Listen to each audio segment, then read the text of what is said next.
Social Justice, Human Society Part 1 by Sri Prabhat Ranjan Sarkar, the propounder of PROUT. Voice AI. Social justice. Different groups of people contribute to the building of society in different ways. This diversity carries a special significance for the social structure as a whole. If diversity had not existed, human society would not have advanced even as far as the Stone Age, let alone the present stage of civilization. So we have to impartially consider and support all the diverse ideas, forms and colors which are conducive to fostering personal growth and social development among human beings.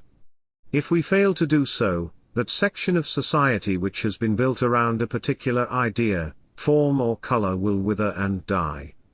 I direct this not only to those who think deeply about social welfare, but to all members of society, to impress upon them that no one, through their thoughts, words or actions, should ever condone injustice.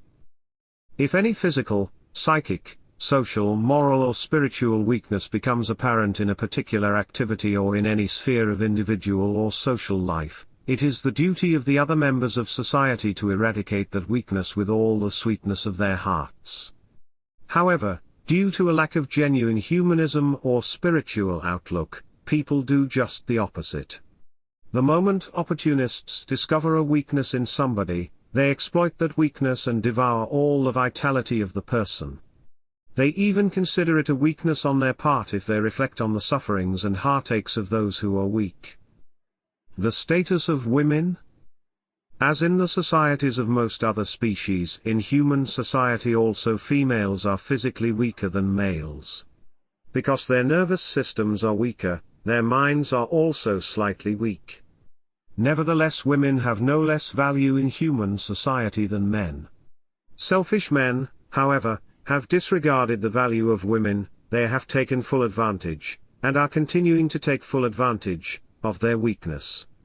Although men have publicly declared that women should be respected as the mothers of society, they have actually relegated them to the status of domestic cattle and sheep. In every sphere of life men have either substantially limited the rights of women, or made the ability of women to exercise their rights subject to the whims and caprices of men. Such an attitude never existed among the primitive human beings who lived at the dawn of human history.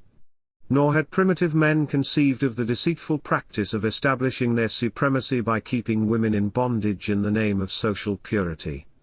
Even today among primitive races, we do not find significant lack of magnanimity concerning the freedom of women.